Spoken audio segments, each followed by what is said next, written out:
नमस्कार दोस्तों, मैं एस के सर। मैं आपको पढ़ा रहा हूँ biology classes for NEET TGT PGT.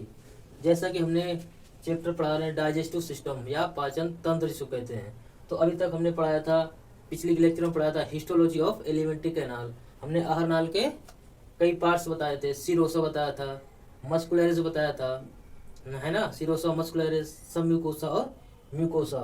तो जो हमारी एलिमेंट्री कैनाल स्टार्ट होती है from mouth to large intestine, तो उसके बहुत सारे पार्ट्स हमने बताए थे, उसकी हिस्टोलॉजी देखी थी, है ना। तो आज हम देखेंगे डाइजेस्टिव ग्लैंड्स, पाचन ग्रंथियां जिसको कहते हैं।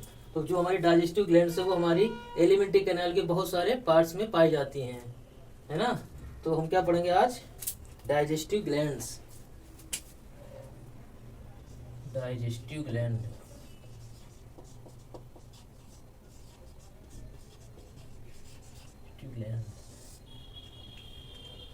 इसको हम कहते हैं पाचन ग्रंथियां।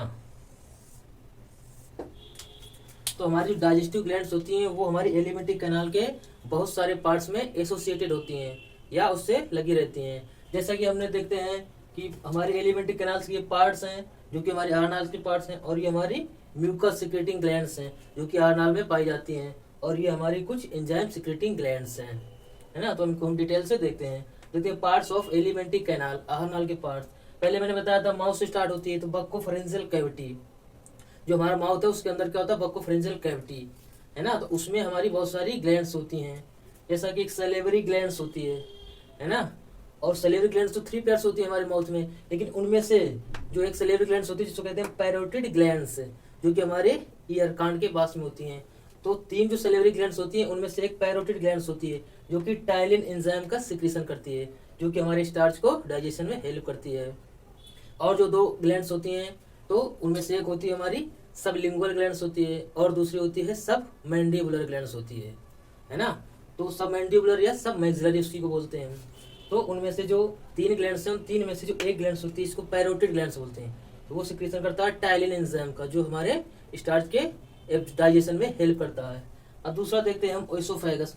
मैंने बताया था कि सबसे पहले स्टार्ट होता है हमारा माउथ से एलिमेंट्री कैनाल, तो हमारा क्या होगा? पहले बक्कोफेरेंजियल कैविटी, उसके नीचे जाएंगे तो हमारा क्या है? ओएसोफेगस, है ना। यहाँ से यहाँ तक होता है ओएसोफेगस।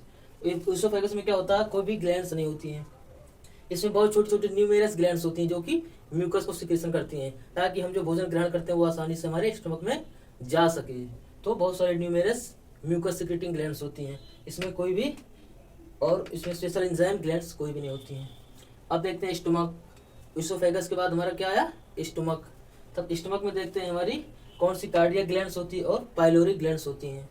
3 पार्ट्स बताए थे मैंने इसोफेगस के, फंडस, कार्डियक और पाइलोरिक। तो उनमें से जो 2 पार्ट हैं उनमें क्या होती हैं? म्यूकस ग्लैंड्स होती हैं, कार्डियक ग्लैंड्स और पाइलोरिक ग्लैंड्स, जो कि म्यूकस का सिक्रेशन करती हैं। और इनमें ये तो म्यूकस का सिक्रेशन करती हैं, और ये जो एंजाइम्स का सिक्रेशन करती हैं, एंजाइम सिक्रेटिंग ग्लैंड्स हैं, उनमें से सिर्फ एक होती है फंडस ग्लैंड्स।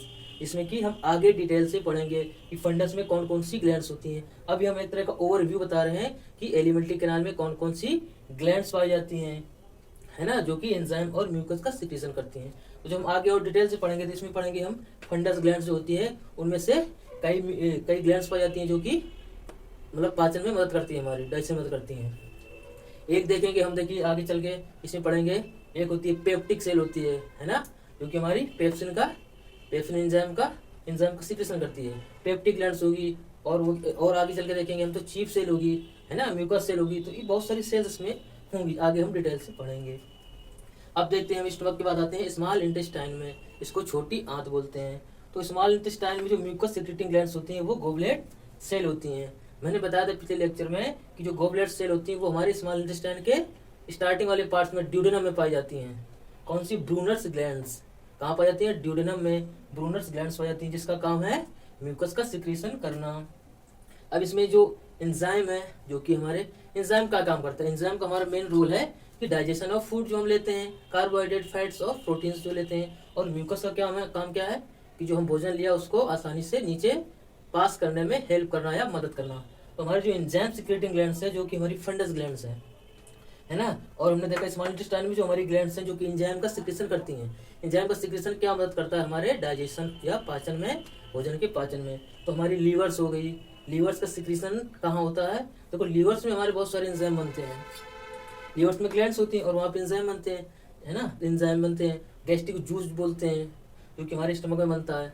और लीवर में हमारे बनते हैं बहुत सारे एंजाइम जो कि स्टोर होते हैं हमारे गाल ब्लैडर में। लीवर में बनते हैं और गाल ब्लैडर में स्टोर होते हैं, जिसको बाइल जूस बोलते हैं, है ना। तो बाइल जूस यहाँ से निकलता है, यहाँ से निकलता है और गाल ब्लैडर में स्टोर होता है। तो जब हमारे आवश्यकता होती है मेनली फैट के एब्जॉर्प्शन के लिए, तो हमारा ये गाल ब्लैडर से होते हुए हमारी स्मॉल इंटेस्टाइन के ड्यूडेनम पार्ट्स में आ जाता है, जो कि मेनली फैट के डाइजेशन में हेल्प करता है। और हमारी पेनक्रियाज होती है, वही पेनक्रियाज साइड में बताया तो मैंने, ड्यूडेनम की साइड में होती है पेनक्रियाज। इसको मिक्स ग्लैंड्स भी बोलते हैं क्योंकि इसमें दो पार्ट्स होते हैं, एक्सो और एंडो। तो जो हमारा एंडोक्राइन पार्ट्स होता है वो हमारे बहुत सारे एंजाइम का सिक्रीशन करता है हमारा। और जो एक्सो पार्ट होता है उससे दो एंजाइम निकलते हैं, बताया ग्लूकागॉन निकलता है और इंसुलिन निकलता है। और जो एंडोक्राइन पार्ट्स होता है पैनक्रियाज का, वो हमारा एंडोक्राइन ग्लैंड्स होती हैं जो कि हमारे फैट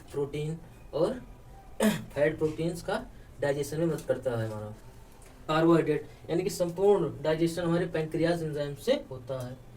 और हमारे इंटेस्टाइनल ग्लैंड्स भी होती हैं बहुत सारी, है ना, जो कि मैंने बताया था कि क्रिप्स ऑफ लीवर क्वेंस होती हैं, है ना। इंटेस्टाइनल ग्लैंड्स में बहुत सारे सेल्स होती हैं जो कि पतली पतली डक्ट्स में डिवाइड हो जाती हैं, जिसको हम कहते हैं क्रिप्स ऑफ लीवर क्वेन। ये हमारी सरफेस एरिया को बढ़ा देती हैं ताकि एब्जॉर्प्शन में हेल्प होता है। अब ये हम देखते हैं लार्ज इंटेस्टाइन। लार्ज इंटेस्टाइन में भी गोबलेट सेल्स होती हैं जिसका काम होता है म्यूकस का सिक्रेशन करना। और इसमें इंटेस्टाइनल ग्लैंड्स भी होती हैं, मेनली इनका काम होता है एब्जॉर्प्शन ऑफ फूड का, एब्जॉर्बिटिव होती हैं। इसमें ग्लैंड्स स्पेसिफाई नहीं होती हैं, इसमें कुछ ग्लैंड्स होती हैं जो कि एब्जॉर्प्शन करती हैं, हमारे फूड का एब्जॉर्प्शन करती हैं, उसमें मदद करती हैं हमारी लार्ज इंटेस्टाइन में। तो हम आगे पढ़ेंगे कि सबसे maximum digestion of food occurs in, किस पार्ट में होगा? Maximum digestion of food occurs in small intestine, यानी छोटी आंत में हमारे सबसे ज्यादा डाइजेशन होता है क्योंकि वहीं पे सारी ग्लैंड्स खुलती हैं। लीवर भी खुलता है, वहीं पैनक्रियाज भी खुलता है और इंटेस्टाइनल ग्लैंड्स भी खुलती हैं। तो इनमें से जो मेनली है पैनक्रियाज, इसमें संपूर्ण फूड के डाइजेशन में हेल्प करता है। फैट, कार्बोहाइड्रेट और प्रोटीन्स, न्यूक्लिक एसिड, सारे एंजाइम निकलते हैं जो कि भोजन को डाइजेशन में, पाचन में मदद करते हैं। अब हम डिटेल से देखेंगे कि हमारे जो बक्कोफेरेंजियल कैविटी होती है उसमें मैंने बताया कि 3 पेयर्स ऑफ सैलिवरी ग्लैंड्स होती हैं। नंबर 1 पैरोटिड ग्लैंड्स होती है, नंबर 2 सबलिंगुअल ग्लैंड्स होती है, नंबर 3 हमारी सब मैक्सिलरी या सब मैंडिबुलर इसको हम बोलते हैं, तो वो ग्लैंड्स होती हैं। तो अब इसको हम फिगर के माध्यम से समझेंगे। तो ये देखिए हमारी पैरोटिड ग्लैंड्स आ गई। तो ये जो हमारी पैरोटिड ग्लैंड्स होती है ये हमारी ईयर, कान के पास में होती है। तो हम अक्सर देखते हैं कि जो हमारे बच्चे होते हैं, छोटे बच्चे, तो उनकी क्या होती है, गाल सूज जाता है। तो किस वजह से सूज जाता है? ये जो हमारी पैरोटिड ग्लैंड्स हो जाती है इसमें एक पैरामैक्सोन वायरस होता है, जिसके इन्फेक्शन से हमारी पैरोटिड ग्लैंड सूज जाती है। इसको हम हिंदी में गलसुआ बोलते हैं, है ना। तो किस वजह से होती है? पैरोटिड ग्लैंड्स के सूजने से होती है, स्वेलिंग से होती है। किसके इन्फेक्शन से? पैरामैक्सोन वायरस, इसकी इन्फेक्शन से हमारी पैरोटिड ग्लैंड्स स्वेल हो जाती है, सूज जाती है ना। तो ये हमारी कान के पास पाई जाती है। और इसमें जो डक्ट होती है उसको कहते हैं एक्सटेंशन डक्ट, है ना, जिसके माध्यम से हमारे माउथ में खुलती है डक्ट्स। और इसमें क्या होता है? टैलिन एंजाइम होता है ना, जो टैलिन हमारा डाइजेशन में मदद करता है, किसके? स्टार्च के मेनली। तो हमारा डाइजेशन स्टार्ट हो जाता है फ्रॉम माउथ, है ना। तो अब दूसरी हमारी ग्लैंड्स हो गई सब लिंगुअल, जो हमारी जीभ के नीचे होती है ग्लैंड्स।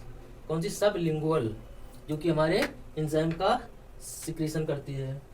इसमें जो हमारी डक्ट होती है उसको बोलते हैं डक्ट्स ऑफ रिविनस, है ना, अथवा बर्थोलिन डक्ट भी बोलते हैं इसको। लिख लेते हैं बर्थोलिन डक्ट, है ना, बर्थोलिन डक्ट, है ना। तो हम डक्ट ऑफ रिविनस को बर्थोलिन डक्ट भी बोलते हैं। तो ये किसकी डक्ट है? हमारी सबलिंगुअल ग्लैंड्स की डक्ट है। डक्ट्स का क्या है कि जो हमारी ग्लैंड्स है, ग्लैंड से होते हुए उस डक्ट से हमारी माउथ में ओपन हो जाती है। अब तीसरी ग्लैंड्स हमारी सब मैक्सिलरी ग्लैंड्स, सब मैक्सिलरी ग्लैंड्स, जो कि हमारे, अथवा इसको बोलते हैं सब मैंडिबुलर ग्लैंड्स बोलते हैं, जो कि हमारी जो मैक्सिला सब मैंडिबुलर बोलते हैं, जो कि हमारी इसके नीचे होती है हमारी, है ना। इसमें डक्ट जो निकलती है उसको बोलते हैं वर्टन्स डक्ट बोलते हैं हमारी। कौन से? वर्टन्स डक्ट, है ना। तो अब हम इसमें देखते हैं कि जो हमारी पैरोटिड ग्लैंड्स होती है वो लार्जेस्ट ग्लैंड्स होती है। क्या होती है? लार्जेस्ट ग्लैंड्स होती है। कौन सी? Parotid glands. इसमें क्वेश्चन क्या पूछता है कि पैरोटिड ग्लैंड्स क्या सबसे लार्जेस्ट ग्लैंड्स कौन सी होती है? पैरोटिड ग्लैंड्स होती है सबसे लार्जेस्ट।